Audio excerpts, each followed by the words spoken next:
Hey guys, so today we are unboxing a bunch of new products. A lot of these are new to me. They're not really new, but they are new to me because 90% of these are birthday gifts and Christmas gifts that have just been sitting on my desk and I haven't used. I've had some of these I bought right after Greece. So again, September, October, November, December, January, 5 months that they've just been sitting here. I do have some new, like the Anastasia foundation, and is that it? I don't know if the Glitterpuck's new, but yeah, I hope you guys enjoy the video and let's begin. Okay, so let's start with lip balm. This was a birthday gift.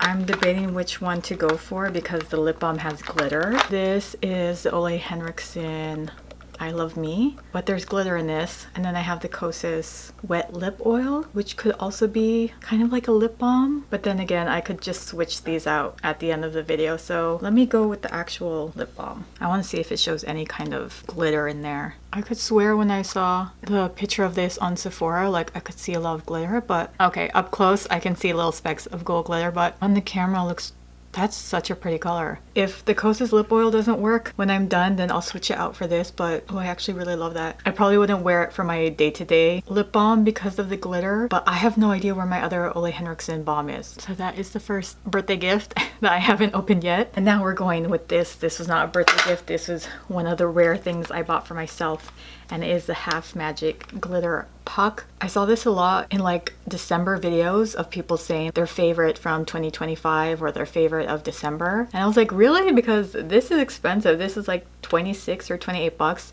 and it's just pure glitter. And I'm like, what makes it different than like Urban Decay's $20 Moon Dust Shadows? I haven't opened it yet, but it's called a puck, so I'm guessing it's really big. But even though this one's my favorite, I know I'm never gonna finish this.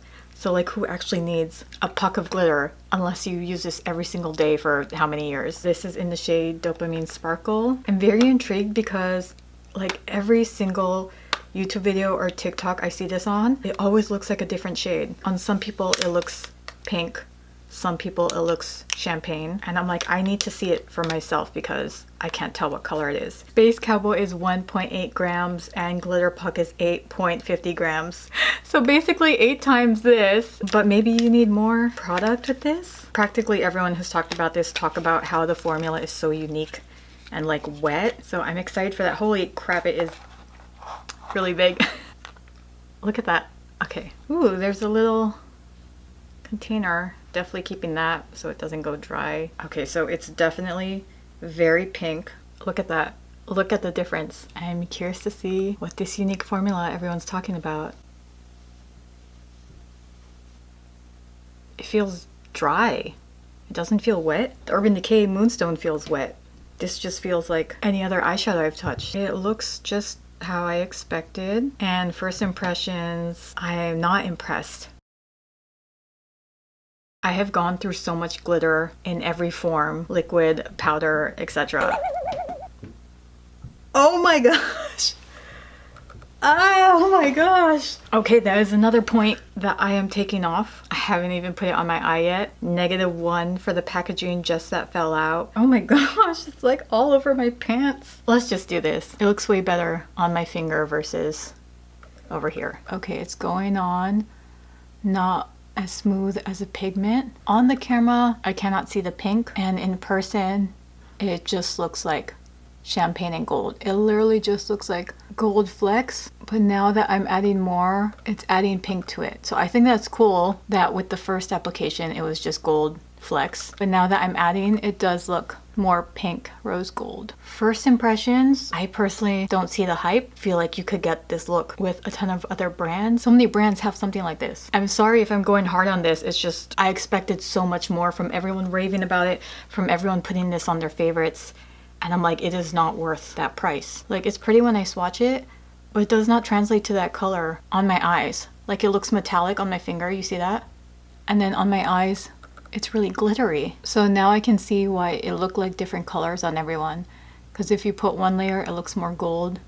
If you put more layers, it looks more rose gold. I really do not see the hype. I haven't looked at any of the other Moon Dust shades, they have to have a pink like this. I don't understand everyone's love for this. I'm pissed off that it fell onto the floor. And I feel like you could find this type of color and glitter and so many other brands. So honestly, that was a fail for me. So I just had to go wash the bottom of my face because the glitter was everywhere there. And even after that, there's still glitter all over. I have no idea how there's glitter on my forehead. So even though sometimes my first impressions are wrong, I don't know how this could get better if I used it a second time or a third time. I am not a fan of that. I don't know how so many people could love this. The color is really pretty if you look up close, but again, like, I personally don't think it's worth the price and the mess and the puck just falling out of the container. Come on, for that price, no, I'm not a fan. Okay, so the next product has been sitting in my shelves for a few months now. It's xoBeauty lashes. I have like 3 that I just haven't opened. So I thought this is the best time to try these out. These are called Princess.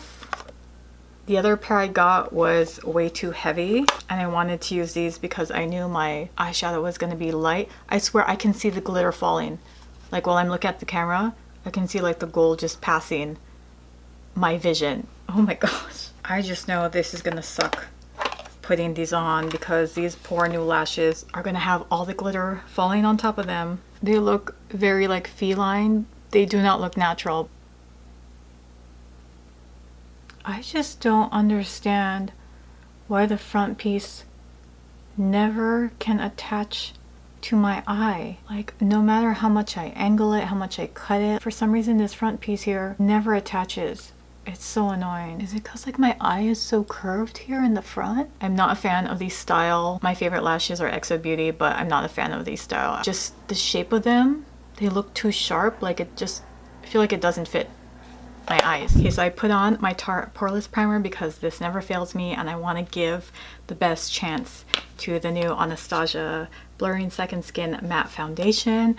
I'm super excited because if you watch most of my videos, even my videos where I'm not doing makeup but I have makeup on, I'm either using my Haus Labs or my About Face foundation. Like, that's it. I've been wanting to try a new foundation for so long and I hope this can add to my love for those 2 foundations. Like, I need more than 2. I have not watched any videos on this. It's so hard because sometimes I want a first impressions. At the same time, I want to see what others say about it first. But for this, it's going to be first impressions. And it's always more interesting after I make a first impressions and then watch people talking about this because I want to see if we have the same thoughts and ideas and critiques. So honestly, I have not looked so much into this. I just thought, ooh, new foundation and got it. Look at this long list of claims. Like, can you really do that all? Blurring, soft matte, second skin, weightless, moisturizing, hydrating, natural, long-lasting, non-drying, non-settling, dermatologist tested, blurring second skin formula.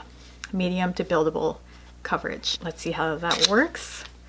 I went and swatched shades at Sephora the other day. And again, I'm hoping this is gonna be my 3rd foundation because honestly, I'm getting tired of the Haus Labs and About Face, even though I love those foundations so much. Look at that. I love, oh wow, this is a mirror. Oh my gosh, that's really like a mirror. You see that? That really is a mirror. But I always love the frosty look of foundations like Haus Labs. It just always looks so expensive. But that looks so pretty. This is in the shade 1N. I'm hoping this is my shade. I'll probably do one side with the Beauty Blender and the second side with my Hourglass brush. Those are basically the only 2. I was gonna say utensils. The only 2 utensils I use? The only 2 products I use? The only 2 applicators I use? Those are the only 2 utensils I use. I'm hoping I'm not hyping it up too much in my head because again, I need a 3rd foundation. Has that nice pump. I'm guessing 1 pump would be enough. Usually full coverage matte foundations, you don't need a lot. I wonder how liquidy it is compared to Haus Labs because that's the one main thing I don't like about the Haus Labs foundation. It's really liquidy. Okay, it's not liquidy. That's good. Should I just try with 1 first?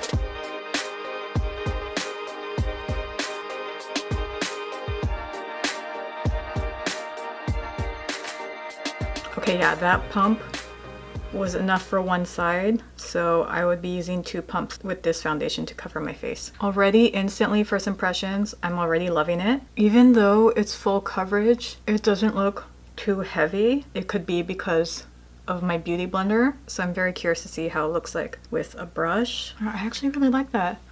I'm gonna have to go and check in the bathroom again because again, these lights always make everything look good. I remember when I got the e.l.f. foundation, it looked good in front of these lights, but then when I went to the bathroom, I was just like, oof, no. I actually really like that.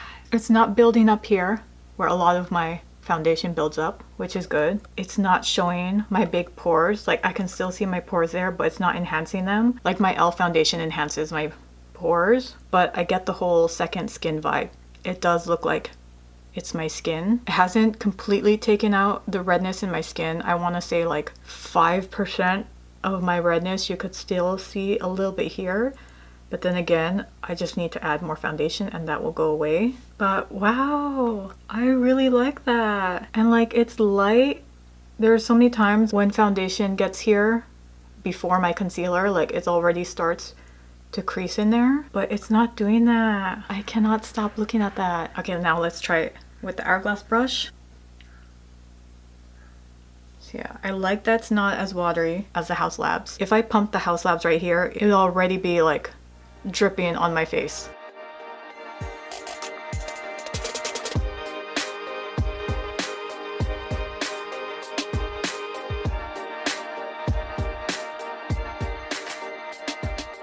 So the brush did cover a little bit more because you can see, oh wait, no, that's probably a pimple because you can see that red right there. No, that's a pimple. It feels like the same vibe as my About Face and Hourglass. It's thin enough where I won't feel bad or won't feel too thick that I'm adding another layer. But then I'm also satisfied with one layer, even though just a tiny bit of my red is poking through.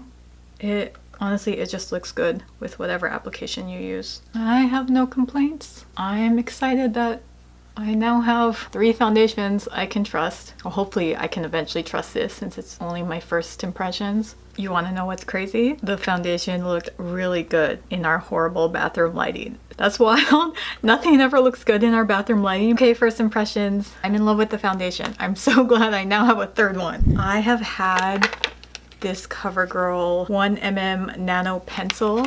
Like it's supposed to be the really mini brow pencils.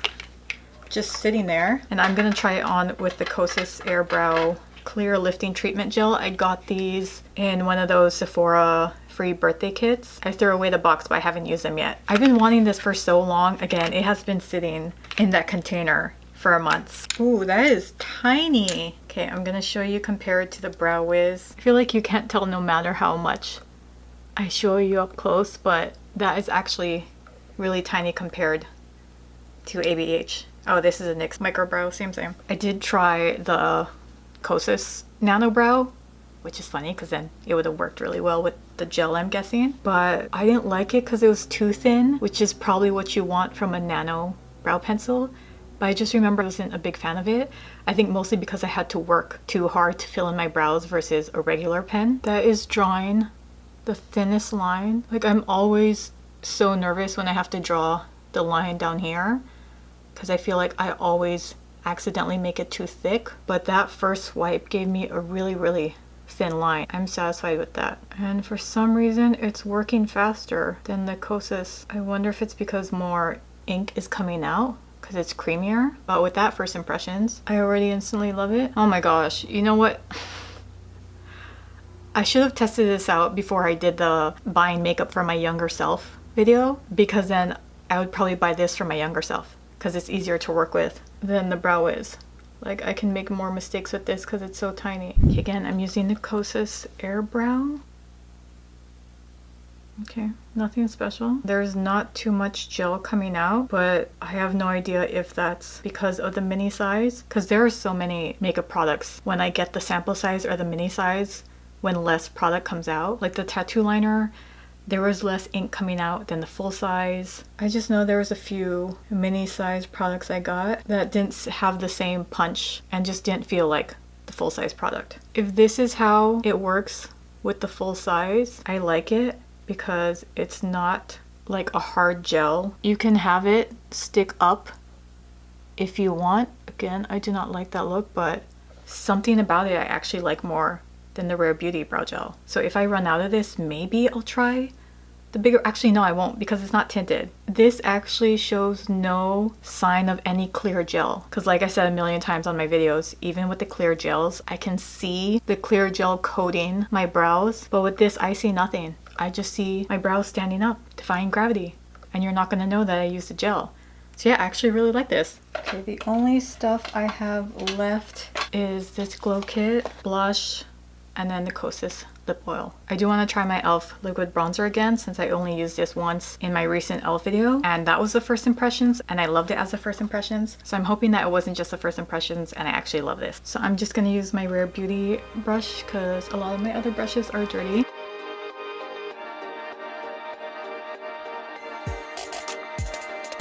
I forgot how concentrated this was. And I swear I didn't put too much.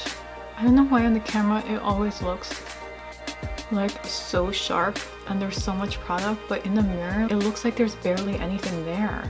Looking in the mirror, it doesn't look like I have any bronzer here. It feels like paint.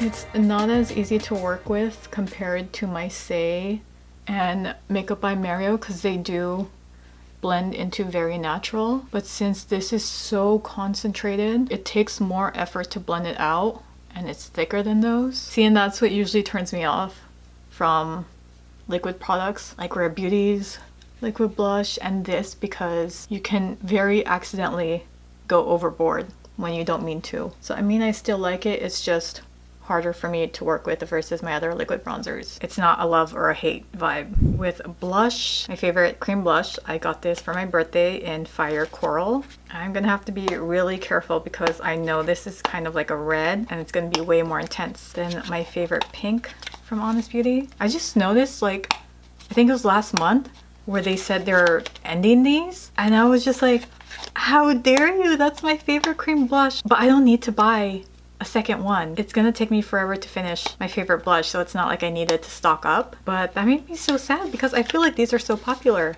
Okay, so that is Fire Coral, and then let's compare it to my favorite Peony Pink. I'm gonna go in with my Rose Ink. I think this is number 3 brush. See, you could probably build that up to look red. Oh, I actually like that. Yeah, there's still a coral in there, but there's a red.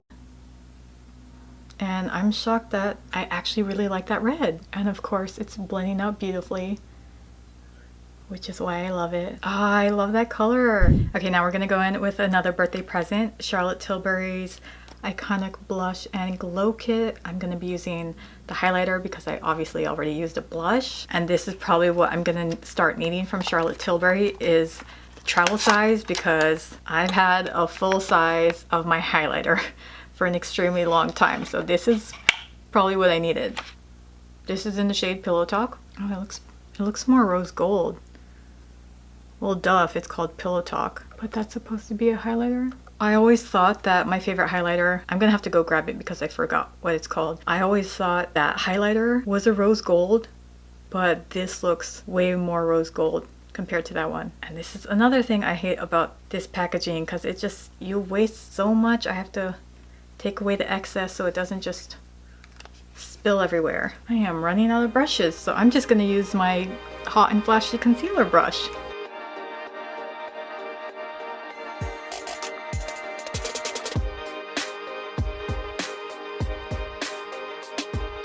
Oh, that brush actually works really well with it. At first I was scared that it was gonna look too pink and rose gold on my cheeks, but once you tap it out, that beautiful shine is still there. I honestly thought I wasn't going to be a big fan of this, but I still think this looks gorgeous. The pink isn't too much. Every single Charlotte Tilbury product I've ever used was amazing and gorgeous and glowy and just beautiful. So the price is definitely worth it. Okay, that is beautiful. I love it. This one's my favorite. And Spotlight, you can see how much more champagne this is compared to this rose gold. I love it. It's beautiful. Everything from Charlotte Tilbury is always so beautiful and like classy. Oh, so we have lips next. Okay, so again, this is Kosas Wet Lip Oil in the shade Unbuttoned. That's pretty. It's like a darker nude compared to what I just had on. Just looking at it alone on my lips, I like this way more. It's cute. Not a big fan of the shade, but hey, it was free. I would rather use this. Okay, so let's do a quick review. No. I think I'm extra disappointed because I've seen so many people talk about this. I've already spoken about every single problem I've had with this. It's not convincing me to try it again. If it was that hard to work with it the first time, if it fell out of the container, if it was that messy and that expensive, then no, I'm not a fan of it. Love the CoverGirl brow. That was so easy to work with, and I have a feeling I'm gonna probably be grabbing this more than my ABH pencil. Love the color. This is my favorite lip treatment. I kind of admitted in a video that I like this more than my favorite Tower 28 lip balm. I actually really like the lip oil. I would probably buy it again, but not this shade, obviously, because I'm not a big fan. Something about it, it's just easy. But now I just have so much nude lip oils and lip treatments and lip balms, but hey, what's another one? So I do really like this Kosas lip oil. Love, obviously, you know, I can't say yet if I like it more than my House Labs, but I'm just saying there's a few things I like more, and I'm just gonna leave it there because I haven't used this long enough to compare the two. I'm just saying with my first impressions, I might have loved this more in my first impressions versus my first impressions of House Labs. We will leave it there. I already said Honest Cream Blush is my #1 favorite cream blush, so I knew nothing was going to go wrong. I was just scared that this was going to be too red for me. It is not. I think the color is beautiful. Brow gel, surprisingly, I liked it even though it's not tinted. There is absolutely no clear coating over my brows. Like I said, when I use Patrick Ta's Rare Beauties, you could still see something clear coating my brows, and that is why I stick to tinted now. This is not tinted, but surprisingly enough, you can't tell that I'm using brow gel. For first impressions, I'm liking this more than my Rare Beauty brow gel. And then last we have Charlotte Tilbury. I knew I was gonna love it. Like, I have nothing else to say. So I think that's it. Oh, and the lashes, not a huge fan of the style, but I love xoBeauty lashes. They're easy to work with. I never really had any problems with them. It's just this specific style I'm not a huge fan of. Okay, so we are all set. I hope you guys enjoyed the video, and I'll see you in the next one.